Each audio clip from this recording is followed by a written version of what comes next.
Boa noite, pessoal. Começando mais uma live, nossa live de quartas, do nosso querido Celeiro de Luz, nosso centro espírita, Nair Montes de Castro.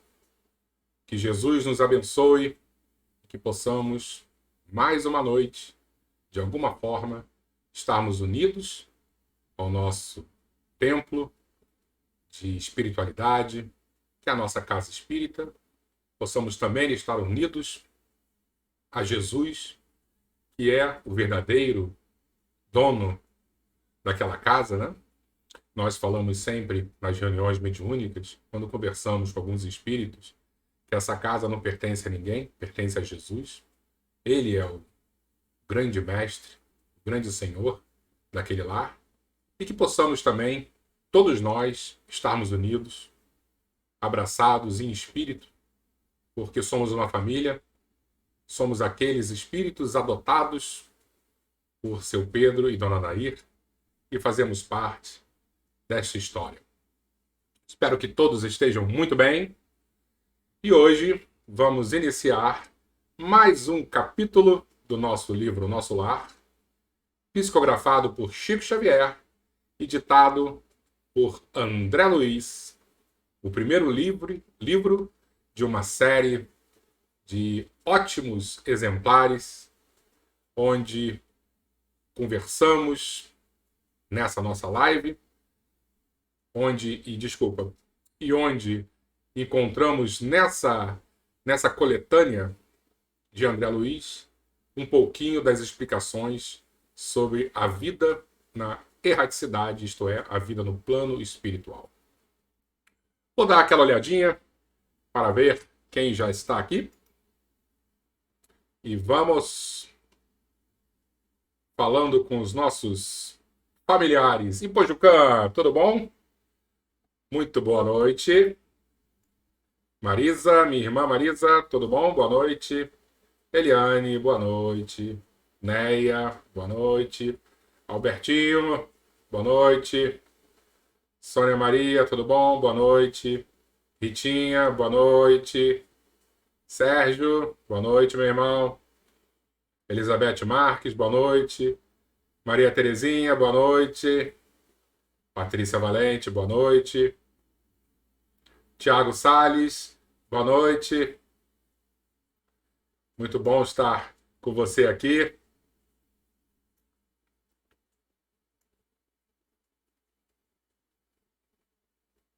Um abraço conservador, né, Tiago?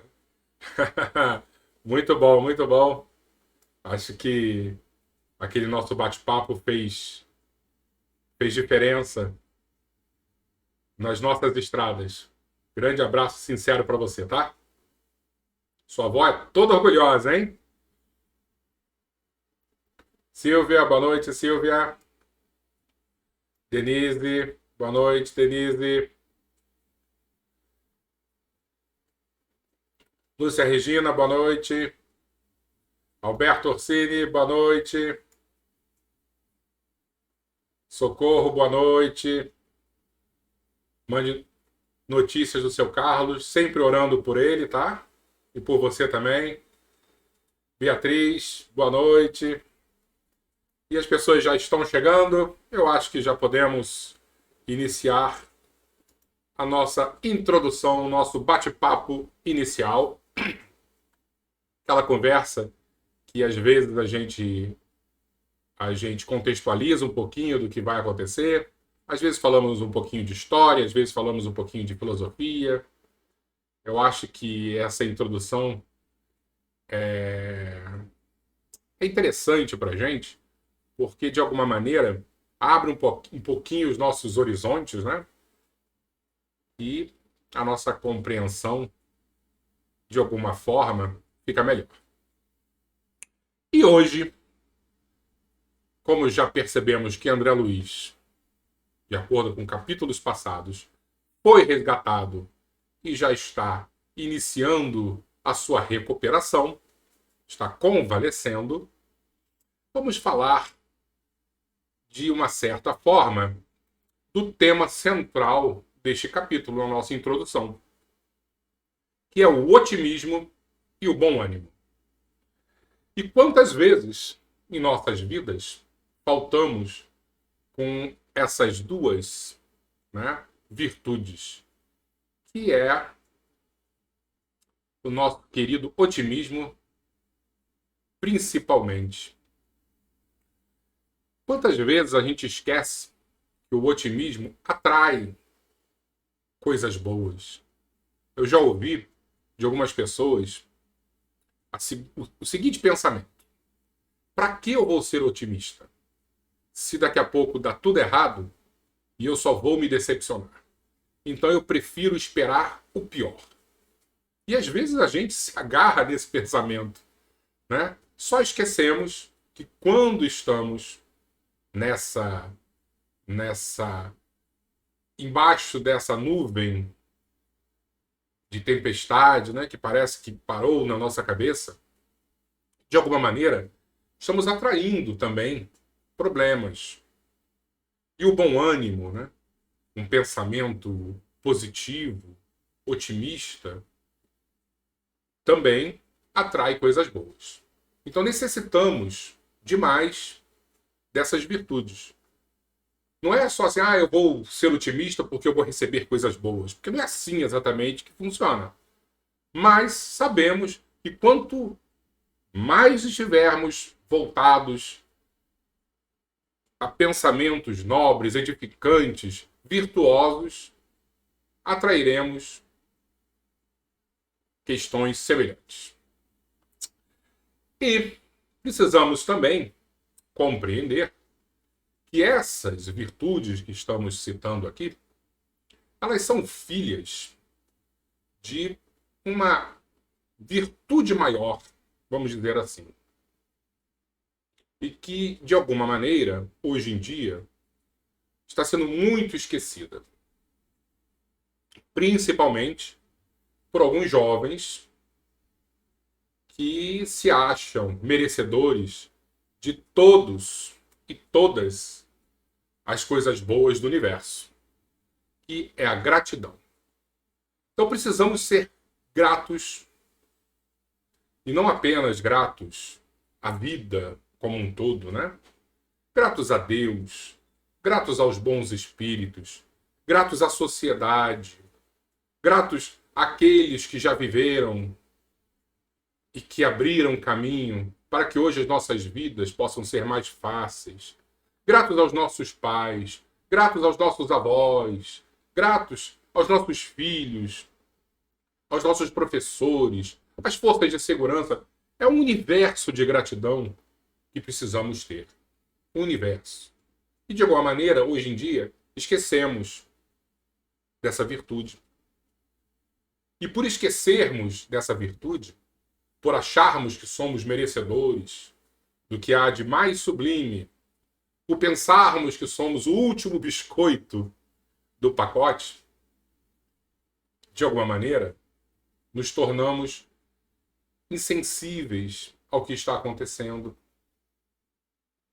Esquecemos do pensamento otimista. Por quê? Por que eu vou ter que ser otimista se eu sou merecedor disso tudo? E se eu não estou recebendo todas essas dádivas que eu acho que eu deveria ter, que eu deveria receber? De alguma maneira, existe uma injustiça no mundo. Então a gratidão é muito importante. E por que hoje em dia estamos esquecendo tanto desse sentimento que é nobre, que é virtuoso? E aí eu gosto sempre de pensar, né, como foi a minha infância. Longe de ter grandes dificuldades, mas na média, a infância, né, das pessoas tinham lá algumas questões bem específicas. Então eu ligava a minha televisão e eu tinha 7, 8 canais. Não gostou do desenho que estava passando? Ou o comercial estava longo demais? Eu tinha que ficar esperando o comercial acabar para continuar a ver o meu desenho. Eu saía para brincar com os meus amigos e nós tínhamos uma certa liberdade onde a violência era razoavelmente controlada. O mundo era muito diferente. Os pais ainda tinham uma certa hierarquia dentro de casa, né? A voz da mãe, principalmente da minha mãe, que quando ela dizia o termo que ela rodava a baiana, e eu tinha que respeitar, tinha aquele certo medo, e que eu acho que é bem interessante, junto de um respeito, um certo medo. Quantas coisas erradas eu deixei de fazer porque eu tinha medo da minha mãe. Olha, se ela descobrir, vai dar uma confusão. Então, de alguma maneira, o mundo mudou. A hierarquia da família acabou se perdendo no meio do caminho. Hoje quem manda são os filhos. As crianças têm lá seus telefones, tablets, computadores. Tudo é muito imediato. Se em 10 segundos nos chamou a atenção, na hora ela muda. Ela não tem mais paciência nenhuma. Tudo tem que ser feito do jeito que ela quer. Porque as coisas hoje em dia estão mais mastigadas, estão mais fáceis, né? Da alimentação, tudo ficou muito diferente. E eu acho que isso está dando um nó nessa nova geração que está vindo. Uma percepção minha, tá, pessoal? Cada um tem a sua percepção aí. E de alguma maneira, o mundo educa a todos. E eu fico pensando, quando essa garotada começar a enfrentar mercado de trabalho, o mundo real, sair dessa superproteção que as famílias hoje em dia estão dando, como eles vão sentir, né, a dificuldade desse mundo que é educador, e educador sem a mão leve do pai e da mãe, daqueles que amam. E a gratidão nesse ponto, voltando ao tema gratidão, ela acaba se perdendo, porque se você é merecedor, se você é tratado como príncipe ou a princesa, o tempo inteiro super protegido, com tudo sendo oferecido para você, você acaba esquecendo de ser grato, esquecendo de que a vida é muito mais complexa do que esse mundinho pequeno que é dentro de um quarto, conectado à internet, com videogame, com internet, como eu falei. A vida é muito complexa. Então tem muita preocupação com essa nova geração, a fragilidade que eles estão apresentando e o mundo real batendo na porta deles daqui a pouco, como eles vão encarar sem esse pensamento de gratidão, que é a base de todo um reconhecimento de humildade. E por que eu estou falando isso? Porque quando paramos para pensar nessa característica, e eu vou botar geral para todos nós, né, desse esquecimento de que existe algo maior e que temos que ser gratos a esse ser maior, de alguma maneira, nosso orgulho fica exacerbado, somos menos humildes, temos menos conhecimento de quem nós somos realmente. E isso, para mim, é horrível. E a gente vai entender daqui a pouco por que eu estou fazendo essa introdução, quando olharmos para André Luiz e o sofrimento dele é de surpresa. Por que ele está naquela condição? Porque muito provavelmente ele nunca parou para pensar na gratidão. Nunca parou para olhar realmente quem ele era. Essa busca pelo eu verdadeiro, o eu maduro, sem nenhum floreamento, sem nenhuma fantasia.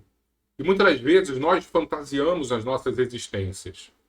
Achamos que somos bons demais, achamos que somos ruins demais, achamos que somos poderosos demais, ou competentes demais. E o inverso também, somos muito incompetentes. Nós não temos, de alguma certa forma, a análise verdadeira, madura, da nossa própria existência.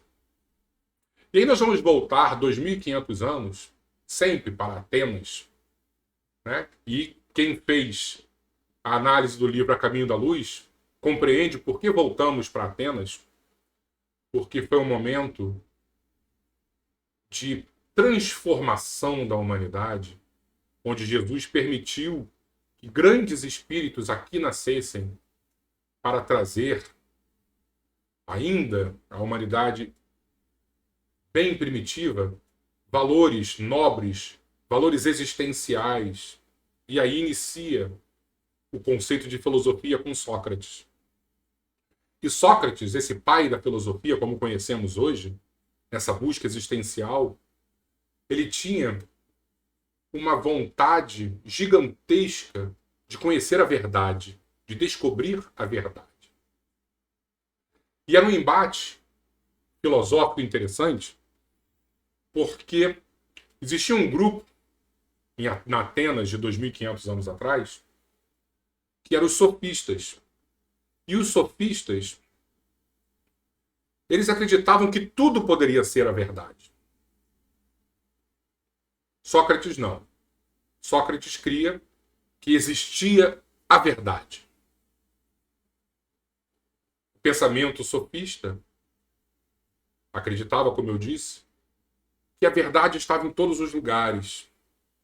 E assim, eles recebiam dinheiro para defender qualquer ponto de vista.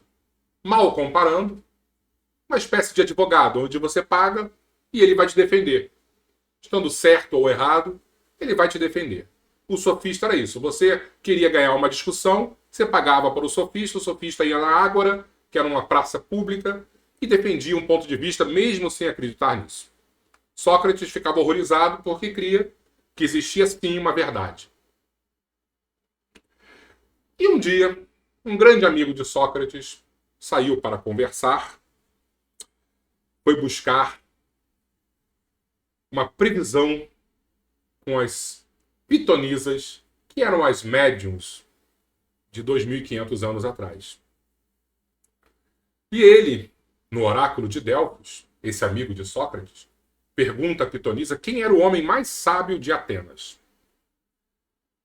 E a pitonisa responde, sem duvidar, sem nenhum tipo de floreamento, o homem mais sábio de Atenas é Sócrates. É claro que a fofoca correu e Sócrates descobriu que ele fora indicado como o homem mais sábio. E ele ficou surpreso, ele não compreendeu a princípio por quê. E acaba tentando descobrir o motivo desse título de ser o homem mais sábio. E ele vai conversar com o médico. Conversando com o médico, ele faz perguntas específicas à medicina e lá o grande conhecedor da saúde humana responde coisas maravilhosas e ele fica surpreso. Depois, ele pergunta, por exemplo, para esse mesmo médico sobre artes. E esse mesmo médico começa a responder também profundamente sobre artes. E Sócrates começa a pensar que, olha, eu acho que esse cara está falando muita bobagem. E ele vai para um grande artista plástico e pergunta também sobre artes.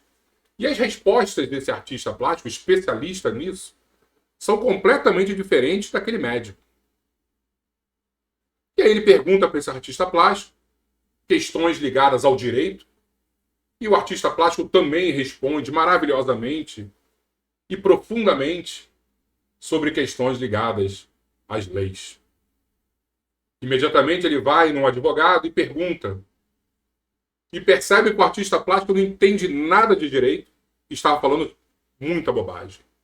E assim vai. Ele vai percebendo que todos ali tinham respostas para tudo. E aí Sócrates para pensar. Eu fui considerado o homem mais sábio de Atenas porque eu sei o tamanho da minha ignorância. Eu sei que nada sei. E a busca de Sócrates a partir disso como eu comentei no início, era a busca pela verdade. A busca pelo autoconhecimento. A busca pelo conhecimento geral do que estava acontecendo na vida das pessoas, o que as pessoas estavam sentindo. E nesse momento conseguimos compreender essa sabedoria socrática, né? Primeiro, ele se permitia conversar com outras pessoas. Ele se permitia entender o que passava na cabeça dos outros, coisa que hoje em dia está impossível. Ninguém mais para conversar, todos nós já temos verdades absolutas, e se alguém chegar com ideias diferentes, é briga na certa. Vocês imaginam Sócrates, ou algum grande filósofo, não ouvindo o que passava na cabeça de qualquer outra pessoa, seja sábia ou ignorante? De jeito nenhum.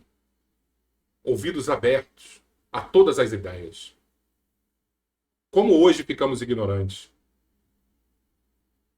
Como hoje, todos nós entramos numa bolha e paramos de escutar pensamentos contrários.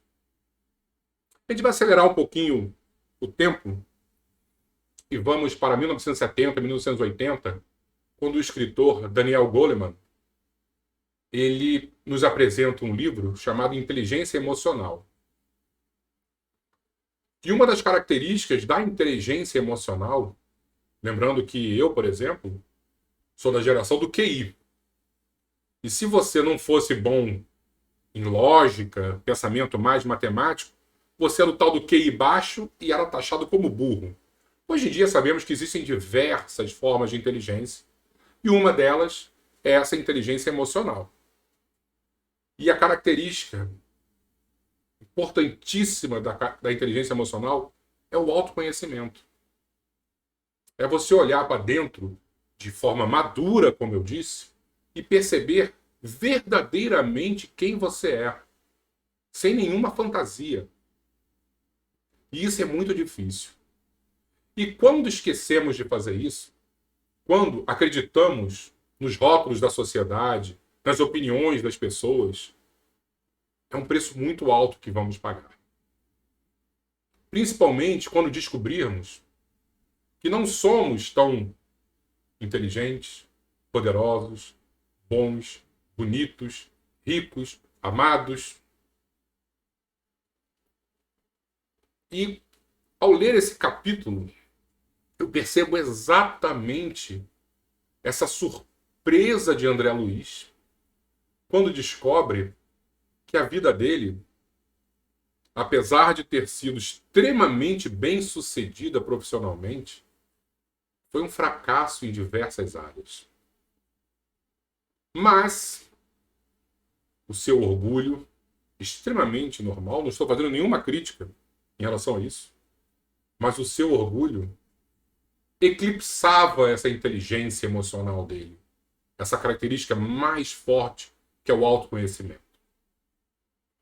Bem, então vamos começar a ler, até para tudo isso que a gente conversou aqui faça sentido.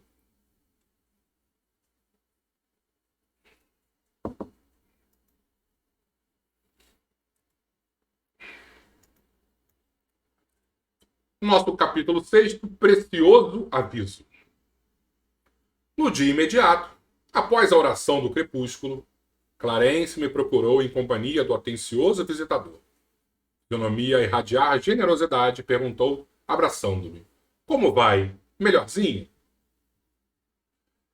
Esbocei o gesto do enfermo que se vê acariciado na terra, amolecendo as fibras emotivas. No mundo, às vezes, o carinho fraterno é mal interpretado. Lembrando que nós estamos em 1940 e pouco, né? Mundo dos machões, onde os homens não fazem carinho nos homens. Isso era coisa de molezinha. O toque provavelmente era algo impensado. E aí ele deixa bem claro, né? O carinho fraterno é mal interpretado. Obedecendo ao velho vício, comecei a explicar-me enquanto os dois benfeitores se sentavam comodamente ao meu lado. Não posso negar que esteja melhor. Entretanto, sofro intensamente. Muitas dores na zona intestinal. Aí é importante a gente fazer uma pausa. Dores. Ah, Leco, a gente vai desencarnar e vai continuar sentindo dor? Vai. Está lá no Livro dos Espíritos. Nós, mesmo depois de mortos, ainda vamos guardar reminiscências dessas sensações do mundo da carne. E vamos ver nitidamente que André Luiz está bem ainda no início desse processo de desencarne. Ele está desencarnando ainda. Ele está rompendo ainda com o pensamento do mundo da Terra. Então, ainda vai continuar sentindo dores. Chega um momento onde, sim, estamos já no plano espiritual propriamente dito, livres dessas conexões com as sensações do mundo carnal. Mas enquanto não rompermos esses laços, principalmente laços psicológicos, vamos continuar sentindo as dores físicas. Muitas dores na zona intestinal, estranhas sensações de angústia no coração. Nunca supus fosse capaz de tamanha resistência, meu amigo. Ah, como tem sido pesada a minha cruz.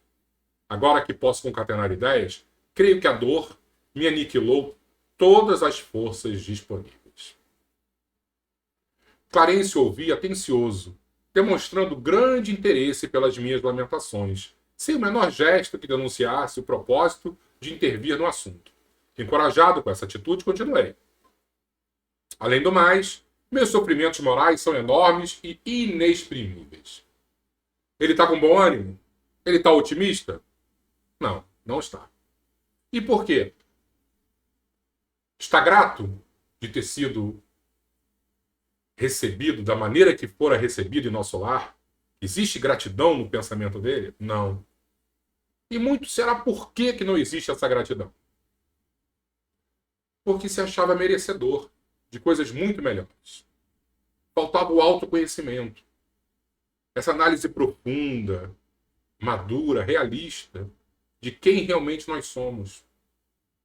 E aí qualquer problema, eu estou sofrendo tanto porque eu não sou merecedor disso. Além do mais, meus sofrimentos morais são enormes e inexprimíveis.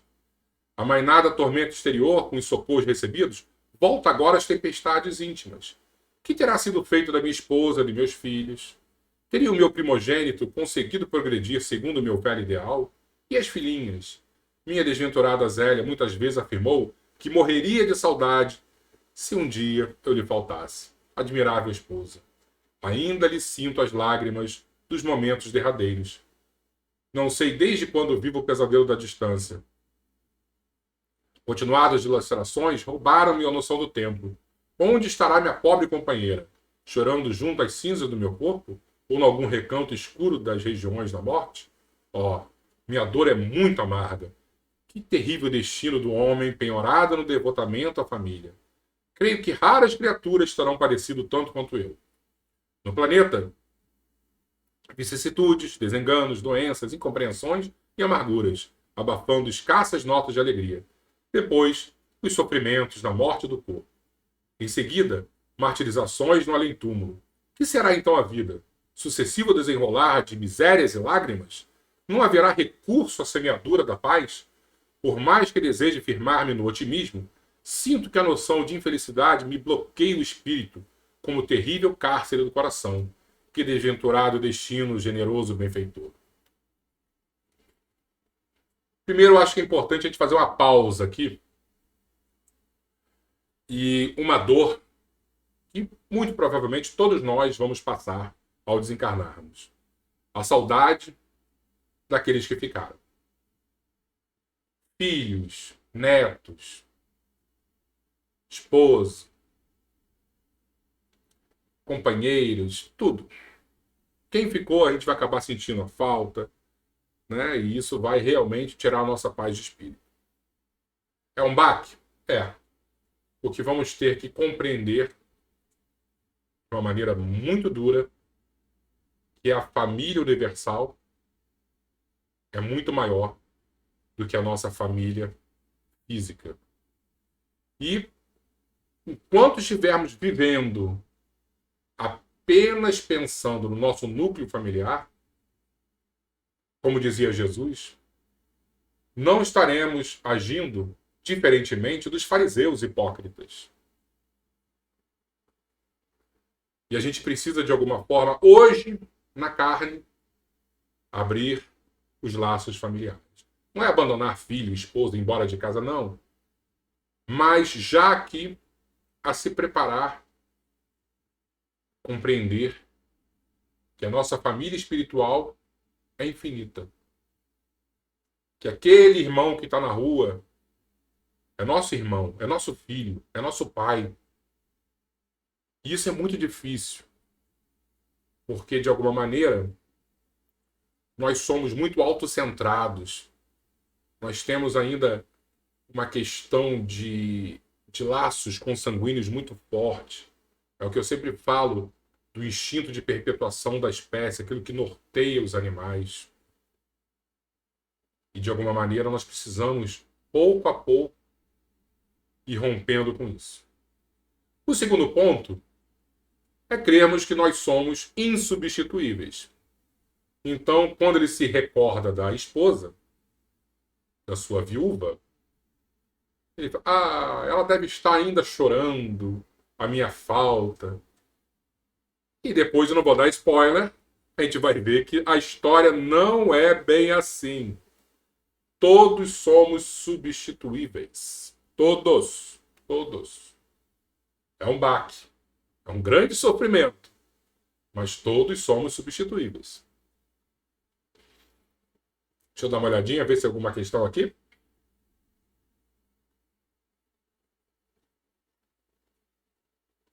Ok.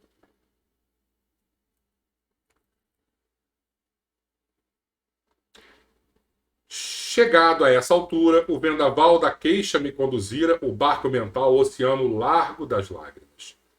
Clarencio, contudo, levantou-se sereno e falou sem afetação. Meu amigo, deseja você de fato a cura espiritual? Ao meu gesto afirmativo, continuou. Aprenda então a não falar excessivamente de si mesmo. Nem comente a própria dor. E é tão difícil pra gente, né? E aí, como é que você está? Tô tão mal. Estou sofrendo. No dia que a gente aprender a dizer estou melhor do que mereço, como assim melhor do que eu mereço, Leco? Nós não vivemos aquilo, tudo que nós merecemos? Não. Nós não vivemos aquilo que merecemos. Nós vivemos aquilo que precisamos. Se não houvesse esse acréscimo de misericórdia de Deus, aquilo tudo que faz com que sejamos gratos demais à providência divina, que é esse acréscimo de misericórdia, aí sim teríamos aquilo que merecemos. E ninguém ia conseguir escapar da dor, do sofrimento, e ninguém ia conseguir carregar a cruz que é feita não do tamanho dos nossos pecados, mas do tamanho das nossas forças, que é diferente. Nós merecemos, muitas das vezes, sofrimentos atrozes, mas não vamos suportar. Então Deus nos oferece aquilo que precisamos, aquilo que suportamos. E é por isso que necessitamos ser gratos. Porque Ele nos dá na medida certa das nossas forças. Lamentação denota enfermidade mental e enfermidade de curso laborioso e tratamento difícil. É indispensável criar pensamentos novos e disciplinar os lábios. Aquela história do filme, lembra? Enche a boca d'água, disciplinar os lábios. Se não somos capazes, bota água na boca e fica sem poder falar. E assim a gente começa a disciplinar. pensamentos novos. Não, hoje eu não vou me queixar. Tá difícil? Tá. E muitas vezes é muito difícil. É muito pesada realmente a nossa cruz. Não vamos florear também, porque existem dores que são atrozes. Mas somos capazes. Vamos, mesmo assim, com esse sofrimento todo que estamos enfrentando, e eu vou repetir às vezes, parece ser mais forte que as nossas energias. Vamos agradecer. E aguentar firme e forte. Por quê? Porque ao passar essa tempestade, a gente vai olhar para trás e vai recordar daquela expressão, daquele pensamento, que mar calmo não faz bom marinheiro. Sim, o oceano agitado. Aí, nesse momento, a gente mostra que somos capazes, que vamos aprender, somos vencedores. Somente conseguiremos equilíbrio abrindo o coração ao sol da divindade. Classificar o esforço necessário de imposição esmagadora, enxergar padecimentos onde a luta edificante, só identificar indesejável cegueira d'alma. Quanto mais utilizo o verbo por dilatar considerações dolorosas no círculo da personalidade, mais duros se tornarão os laços que o prendem a lembranças mesquinhas. O mesmo pai que vela por sua pessoa, oferecendo-lhe teto generoso nesta casa, atenderá aos seus parentes terrestres. Fé, confiança. Esse capítulo parece ser curtinho, simples, e muitas vezes a gente lê sem a atenção devida. Não, a gente tem que parar e mergulhar nessa aula de fé, de conexão, de bom ânimo, de otimismo. Devemos ter nosso agrupamento familiar como sagrada construção, mas sem esquecer que nossas famílias são seções da família universal, sob a direção divina. Estaremos a seu lado para resolver dificuldades presentes e estruturar projetos de futuro, mas não dispomos do tempo para voltar às zonas estéreis de lamentação. Além disso, temos nessa colônia o compromisso de aceitar o trabalho mais áspero como bênção de realização, considerando que a providência desborda amor enquanto nós vivemos onerados de dívidas. Se deseja permanecer nesta casa de assistência, aprenda a pensar com justeza. Providência desborda amor e nós, dívidas.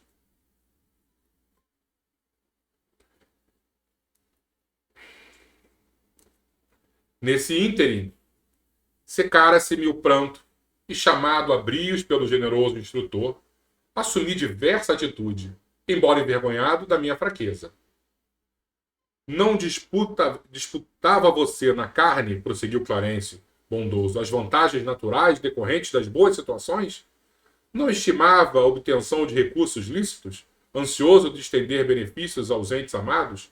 Não se interessava pelas remunerações justas, pelas expressões de conforto com possibilidades de atender a família? Aqui o programa não é diferente. Apenas divergem os detalhes. Nos círculos carnais, a convenção e a garantia monetária. Aqui, o trabalho e as aquisições definitivas do espírito imortal. Definitivas do espírito imortal. Dor para nós significa a possibilidade de enriquecer a alma. A luta constitui caminho para a divina realização. Compreendeu a diferença? As almas débeis, ante o serviço, deitam-se para queixarem aos que passam. As fortes, porém, recebem o serviço como patrimônio sagrado, na movimentação do qual se preparam a caminho da perfeição. Ninguém lhe condena a saudade justa, nem pretende estancar sua fonte de sentimentos sublimes. Acresce notar, todavia, que o pranto da desesperação não edifica o bem. Se ama em verdade a família terrena, é preciso bom ânimo para lhe ser útil. E isso nós precisamos carregar. Se amamos verdadeiramente, bom ânimo. Bom ânimo. Para nós que ficamos ou para nós que partirmos. Em todos os lados temos que bom ânimo, otimismo, uma saudade que vai existir sempre, mas tentar controlar essa saudade. Porque imagina ir para qualquer lado e saber que quem ficou está desesperado. Como é que vamos ficar no plano espiritual sabendo que as nossas famílias aqui estão desesperadas? E ao mesmo tempo nós estamos aqui, vamos manter a saudade, lógico, mas controlar, ter fé em Deus, otimismo. Isso é muito importante. Fez-se longa pausa. A palavra de Clarencio levantara-me para elucubrações mais sadias. Enquanto meditava a sabedoria da valiosa advertência, meu benfeitor, qual o pai que esquece a leviandade dos filhos para recomeçar serenamente a lição, tornou a perguntar com um belo sorriso. Então, como passa, melhor? Contente por me sentir desculpado à maneira de criança que deseja aprender, respondi confortado. Vou bem melhor, para melhor compreender a vontade divina. Que final bonito, né? Ele entendeu exatamente. Não adianta. Precisamos ter otimismo, ter fé, ter coragem, ter confiança. É isso que nós precisamos. E é isso que a gente vai buscar. Esse sentimento de gratidão que vai, de alguma forma, nos orientar ao otimismo, nos conduzir ao otimismo. Porque enquanto acharmos de maneira equivocada que somos merecedores de tudo que é bom, nunca seremos gratos, porque a vida não vai passar a mão na nossa cabeça. Mas de acordo com a nossa percepção real de quem nós somos, vamos perceber que temos mais do que merecemos. Que Deus, no seu acréscimo de misericórdia, nos oferece mais do que merecemos. E semana que vem, Explicações de Lísias, capítulo 7. E eu acho que já vamos começar a entrar em grandes surpresas no livro Nosso Lar, porque agora ele já vai sair do quarto e já vai começar a circular pela cidade e vamos perceber um mundo novo, um mundo riquíssimo de cores, de sensações, de cheiros, né, de informações e que, de alguma maneira, existe por aí.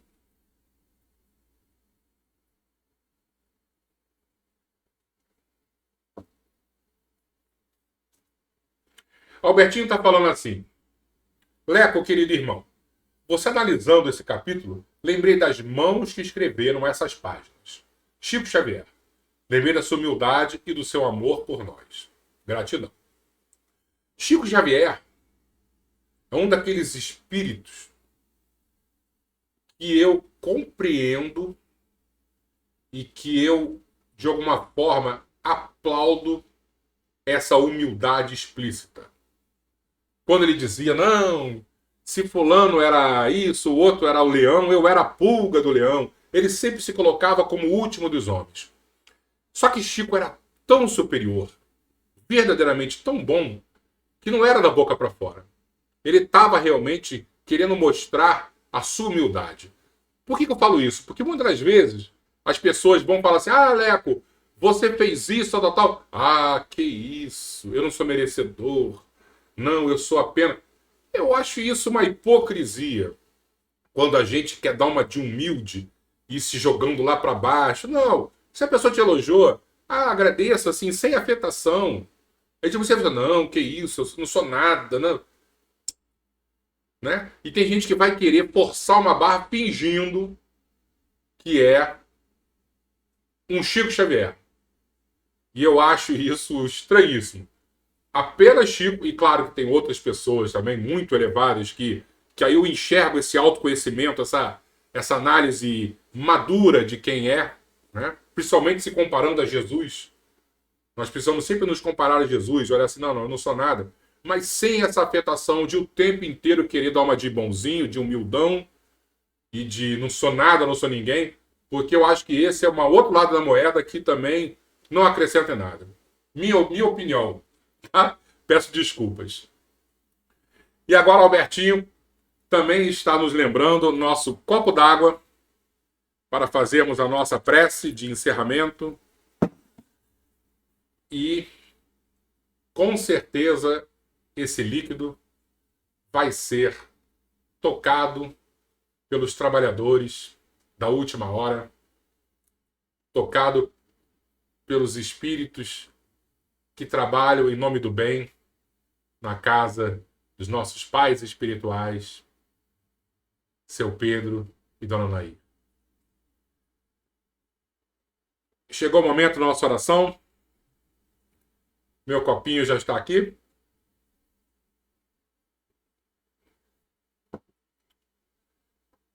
E é a hora da nossa prece em conjunto, porque somos muito mais fortes quando oramos em conjunto. Vamos fechar os nossos olhos, então. Vamos entrar em sintonia com o que há de mais sublime das energias da espiritualidade, que são as emanações que vêm do Mestre Jesus. Todos os dias, todas as horas, o Mestre nos oferece, como pétalas de flor, o seu pensamento que vem do alto. Mas, infelizmente, não conseguimos perceber as dádivas divinas, as dádivas de amor. Mas hoje, reunidos aqui em nome deste ser que só nos apresenta o amor ideal, vamos estender as nossas mãos para que possamos captar a expressão do Criador, a força que mantém o equilíbrio do universo, que mantém o equilíbrio dos átomos, o amor. Deus é amor. Jesus é a expressão maior desse Criador enviada à Terra. Por isso, vamos agradecer. Com os corações cheios de gratidão, vamos agradecer ao Pai amado esse presente sublime que é o Mestre Jesus. Quantas vezes estamos perdidos e sem compreender o motivo, a solução surge. É Ele que nos inspira. Quantas vezes estamos deitados sem força e alguém nos oferece o apoio necessário, é Ele que nos estende a mão. Quantas vezes nossos corações estão distantes do bem e como um sopro o amor nos toca e nos convence que amar é a única solução. É Ele que está nos inspirando. Jesus, sem Ti, sem o Seu amor, sem a Sua direção, nada seremos. E é por isso, Senhor, que somos gratos, somos realmente gratos por tudo que recebemos, hoje e sempre. Fica conosco, Mestre, que tenhamos cada vez mais a gratidão em nossos corações. Assim seja, Senhor.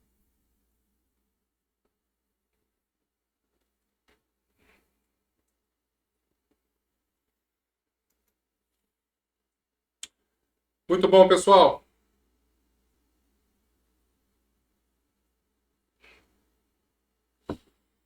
uma aguinha